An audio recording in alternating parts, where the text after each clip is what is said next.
Bismillahirrahmanirrahim. Assalamualaikum warahmatullahi wabarakatuh. Alhamdulillah wassalatu wassalamu ala Rasulillah wa ala alihi wa sahbihi wa mawalah ma ba'du. Ayyuhatullah fa'azani Allah wa iyyakum. Alhamdulillah naltaqi bikum أو نلتقي معكم في هذه الفرصة الجيدة الطيبة. ودرسنا الآن كما قرأتم هنا المقرر الذي استخدمنا من أطيب المنح في علم المصطلح، وجمع وتعليف الشيخ عبد الكريم مراد والشيخ عبد المحسن العباد حفظهما الله تعالى. Ini adalah pelajaran mustalah al-hadis, dan untuk di kelas 11 B khususnya Anda yang mengajar, saya mengajar. Namun nanti kita akan dengarkan muhadarah dari Ustadzuna Zahid Zuhaindra hafizahullah ta'ala.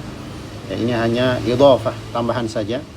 Yani naqra qalilan, karena beliau belum menyebutkan tentang tarikh, ya, perkembangan ilmu mustalah, ya. Nanti beliau Ustadz Zahid hafizahullah ta'ala akan menyebutkan apa yang dimaksud dengan mustalah hadis. Nah, di sini Ustadz hanya menambahkan tentang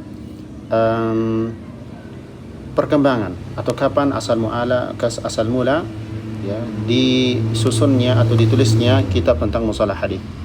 Kita baca di sini muqaddimah fi tarikh ilmi mustalah wa nash'atih, ya, pendahuluan tentang ya sejarah ilmu mustalah dan pertumbuhannya. Ya. Kita lihat di sini falamma kanat al-mi'ah ar-rabi'ah min al-hijrah, mulai abad keempat Hijriyah. Ya, abad keempat Hijriyah itu berarti masuk 300, ya, 300 ke atas, berarti kan sudah masuk ke abad keempat. Ya. Kita lihat di sini afrad al-qadi Abu Muhammad al-Hasan ibni Abdurrahman ibni al-Khallad ar-Ramahurmuzi. Ia terkenal dengan ar-Ramahurmuzi, al-mutawaffa am 360, yang meninggal tahun 360 Hijriyah. Ya. Beliau menulis atau menyusun kitab Al-Muhaddits al-Fasil baina ar-Rawi wal Wa'i. Ini judul kitab beliau.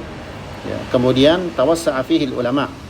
Ya. Lalu kemudian datang setelah beliau ulama yang lain, misalkan Abu Abdullah Al-Hakim, ya, Al-Hakim An-Naisaburi, ya, yang meninggal tahun 405, maka beliau menulis Ma'rifatu Ulumil Hadits. Lakinnahu di sini disebutkan lam yuhadzab wa lam yustaw'ab. Beliau belum menyusun dengan bagus, belum mencakup semua. Lalu datanglah Abu Nuaim Ahmad ibni Abdullah Al-Asbahani, ya, yang meninggal tahun 430, ya. Lalu beliau amila mustakhrajan, jadi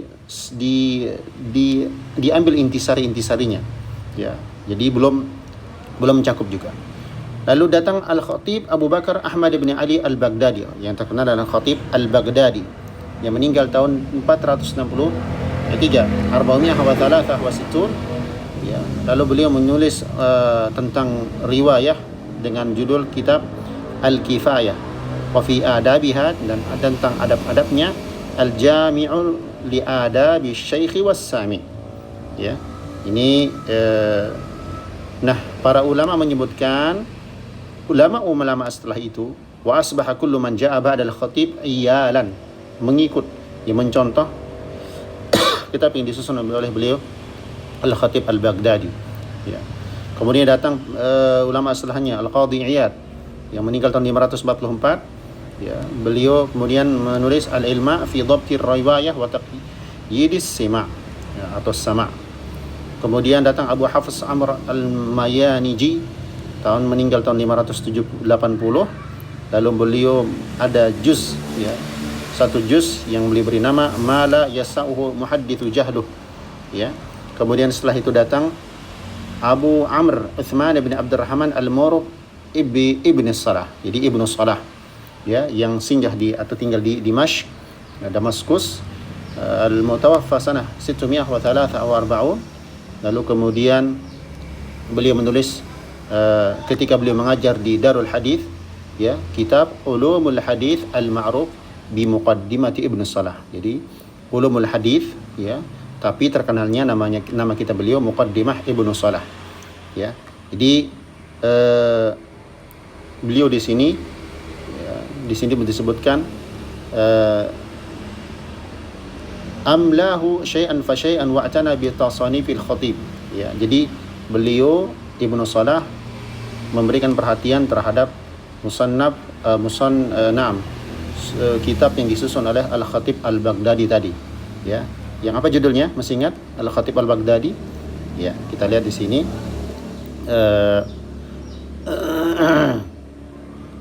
Apa di sini? Naam, Al-Jami' li Adabir Syekh Was-Sami', tapi itu judul babnya, tetapi kitabnya Al-Kifayah, ya, di Ibnu Salah.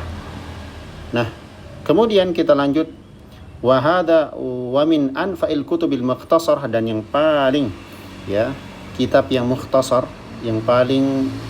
kitab yang paling bermanfaat yang disusun secara ringkas adalah Nukhbatul Fikr fi Mustalahil Athar. Ini nama kitab yang ditulis oleh Ibnu Hajar, Al-Hafidh Ibnu Hajar, yang meninggal tahun 852. Ya, jadi kemudian dan yang mungkin di pondok antum sudah hafal atau belum, yang paling singkat adalah Al-Manzumah Al-Baiquniyah, ya, yang ditulis oleh muallif Umar ibn Muhammad ibn Futuh Al-Baiquni Ad-Dimashqi. Ya, jadi ini paling ringkas, ya. Jadi dan yang paling besar, misalkan di sini disebutkan wa minal muharrarah Tadribur Rawi Syarh Taqribin Nawawi Lis-Suyuti. Nah, Imam Suyuti Tadribur Rawi ini besar kitabnya.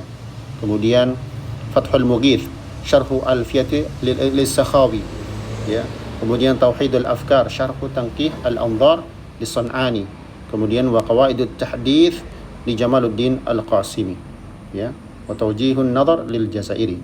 Jadi ini adalah ulama-ulama yang menyusun kitab tentang mustalah al-hadis. Nah, dan kemudian insyaallah setelah ini antum akan dengarkan muhadarah yang disampaikan oleh Ustadzuna Zahid Zuhendra, ya, karena beliau mengajar di kelas 12 dan sama materinya, maka kita cukupkan dengan penjelasan beliau hafizahullahu taala.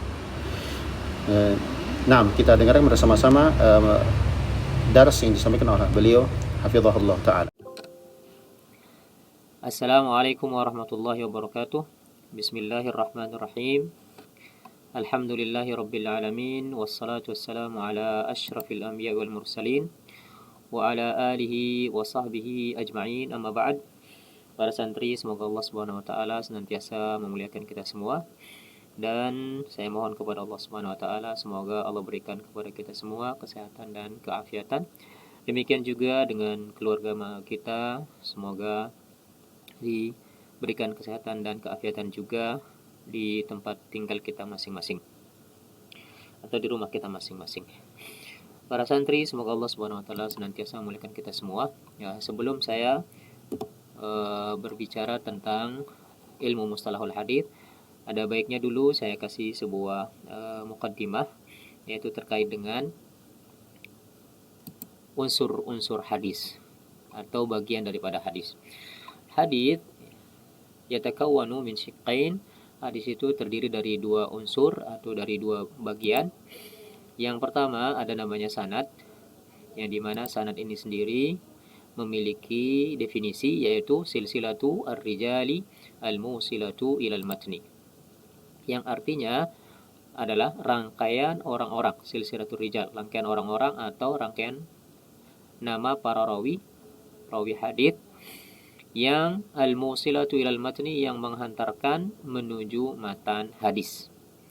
Dengan kata lain, sanad ini adalah jalur untuk sampai kepada matan. Sementara matan itu sendiri, matan memiliki definisi ma yantahi ilaihi sanadu minal kalam. Ma yantahi ilaihi sanadu minal kalam, yaitu sesuatu yang menjadi atau merupakan ujung atau akhir daripada sanad berupa perkataan. Dengan bahasa lebih sederhana, matan adalah ucapan atau perkataan yang berada di ujung sanad. Setelah kita menyebut sanad, baru kita bisa menyebutkan matan suatu hadis. Untuk lebih jelasnya, mari kita lihat contoh berikut ini. Di sini ada sebuah hadis, ya, yaitu hadis innamal a'mal binniyat yang sudah populer. Kalau kita misalnya buka kitab Sahih Bukhari, maka ketika kita ingin membaca hadis innamal a'mal binniyat ini, kita akan membaca terlebih dahulu seperti ini, ya. Imam Bukhari akan mengatakan haddatsanal Humaidi, Ya, Imam Bukhari menyebutkan gurunya yang bernama Humaidi. Seterusnya nanti Al-Humaidi ini juga akan menyebut bahwa dia dapat hadis itu dari gurunya yang bernama Sufyan. Sufyan ini juga dia akan menyebutkan atau memberitahukan bahwa dia mendapatkan hadis itu dari Yahya bin Sa'id Al-Ansari. Kemudian Yahya bin Sa'id Al-Ansari juga memberitahukan bahwa dia mendapatkan hadis itu dari gurunya bernama Muhammad bin Ibrahim At-Taimi. Kemudian Muhammad bin Ibrahim At-Taimi ini juga memberitahukan bahwasanya dia mendapatkan hadis tersebut dari gurunya yang bernama Alqamah bin Waqqas, dan Alqamah bin Waqqas ini sendiri juga mendapatkan atau memberitahukan bahwa hadis itu dia dengar dari Umar bin Khattab radhiyallahu taala anhu, dan sahabat yang mulia Umar bin Khattab radhiyallahu taala anhu juga mendapatkan atau memberitahukan bahwa hadis tersebut dia peroleh langsung dari Rasulullah sallallahu alaihi wasallam. Kata Umar bin Khattab, sami'tu Rasulullah sallallahu alaihi wasallam yaqul, saya mendengar Rasulullah SAW bersabda, innamal a'mal bin niyat. Jadi seperti yang saya katakan tadi, untuk mencapai matan ini yang bunyinya innamal a'mal bin niyat, maka harus melalui jalur. Ya, jalurnya adalah sanad ini sendiri. Supaya tambah jelas lagi, insyaallah kita akan gambarkan proses atau jalur ini dalam bentuk sajaratul isnad atau pohon sanad sebagai berikut. Hadis innamal amal binniyat, ya, yang merupakan matan ini, ya, innamal amal binniyat ini yang disebut matan atau ucapan yang berada tadi di ujung sanad. Ya, ini diriwayatkan oleh Imam Bukhari. Dan Imam Bukhari ini, ya, beliau tidak bisa meriwayatkan langsung dari Nabi sallallahu alaihi wasallam karena terpaut usia yang sangat jauh, dalam arti bahwa Imam Bukhari ini, ya, sebelum beliau lahir Nabi sallallahu alaihi wasallam sudah meninggal, sudah wafat, ya, sekitar 183 tahun. Karena Nabi wafat tahun 11 Hijriah, sementara Imam Bukhari baru lahir tahun 194. Jadi Imam Bukhari ini lahir setelah Nabi wafat selama 183 tahun. Karena Imam Bukhari tidak bisa melihatkan langsung dari Nabi sallallahu alaihi wasallam, maka dia butuh perantara. Perantaranya itulah yang disebut dengan sanad. Siapa saja perantara itu? Satu, gurunya Imam Bukhari. Kemudian kedua adalah gurunya Al-Humaidi. Imam Bukhari dari gurunya. Kemudian Humaidi ini meriwayatkan dari gurunya juga yang bernama Sufyan. Kemudian Sufyan ini juga meriwayatkan dari gurunya yang bernama Yahya. Yahya ini juga meriwayatkan dari gurunya yang bernama Muhammad, dan Muhammad ini meriwayatkan dari gurunya yang bernama Alqamah, dan Alqamah ini meriwayatkan dari gurunya yang bernama Umar bin Khattab radhiyallahu taala anhu, dan Umar bin Khattab lah yang meriwayatkan langsung dari Nabi sallallahu alaihi wasallam, dan Nabi bersabda innamal a'mal binniyat. Jadi innamal a'mal binniyat ini adalah matan. Kenapa? Karena dia berada di ujung daripada sanad ini. Setelah kita sebut Humaidi, Sufyan, Yahya, Muhammad, Alqamah, Umar, kemudian Nabi mengucapkan innamal a'mal binniyat. Ya. Jadi sederhananya bahwa sanad itu adalah jalur, sementara matan itu adalah ucapan yang ada di ujung sanad atau ucapan yang kita baca setelah selesai menyebutkan urutan sanad. Wallahu taala alam. Selanjutnya kita bahas tentang ilmu mustalahul hadis. Mustalahul hadis, dalam hal ini kita akan mempelajari 3 poin atau pembahasan kita terkait dengan 3 poin. Yang pertama adalah tentang ta'rif atau definisi mustalahul hadis. Yang kedua kita berbicara tentang maudhu'uhu atau tema yang dibicarakan dalam mustalahul hadis, dan yang ketiga adalah samarah, buah, wa ghayatuh, dan tujuan mempelajari ilmu mustalahul hadis. Terkait dengan definisi, ya, definisi daripada ilmu mustalahul hadis adalah ilmun bi usulin wa qawaida yu'rafu biha ahwalus sanadi wal matni min haitsul qabuli war rad. Saya ulang, huwa ilmun bi usulin wa qawaida yu'rafu biha ahwalu as-sanadi wal matni min haitsu al-qabuli war raddi. Yang artinya, ilmu mustalahul hadis adalah ilmu tentang dasar-dasar, tentang usul atau dasar-dasar, wa qawaid, dan kaidah-kaidah. Yu'rafu biha, bisa diketahui dengannya, ahwalus sanadi wal matni, keadaan daripada sanad dan matan, min haitsul qabul war rad, dari sisi penerimaan atau penolakan. Dari sisi penerimaan atau penolakan maksudnya bahwasanya ada di antara sanad itu yang diterima, ada juga yang ditolak. Demikian juga dengan matan, ada yang diterima dan ada yang ditolak. Dengan kata lain, tidak semua sanad hadis bisa diterima, demikian juga tidak semua matan hadis bisa diterima. Nah, yang kedua terkait dengan maudhu atau tema yang dibicarakan dalam ilmu mustalahul hadis. Tema yang dibicarakan dalam ilmu mustalahul hadis adalah sanad dan matan. Min haitsu Alhamdulillah. Min haitsul qabul warad. Dari sisi diterima atau ditolak. Jadi kita hanya akan berbicara tentang sanad dan matan dalam ilmu mustalah hadis. Tidak ada pembahasan-pembahasan yang lain. Ya, kita tidak akan bicara tentang akidah, tentang fikih, tentang faraid dan sebagainya. Tapi fokus pembicaraan kita dalam ilmu mustalah adalah tentang sanad dan matan. Tentang kaidah-kaidah yang terkait dengan sanad dan matan.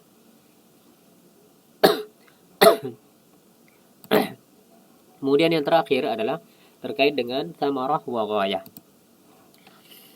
Thamarah wa ghayah, buah atau hasil, wa ghayah serta tujuan daripada mempelajari ilmu mustalahul hadis.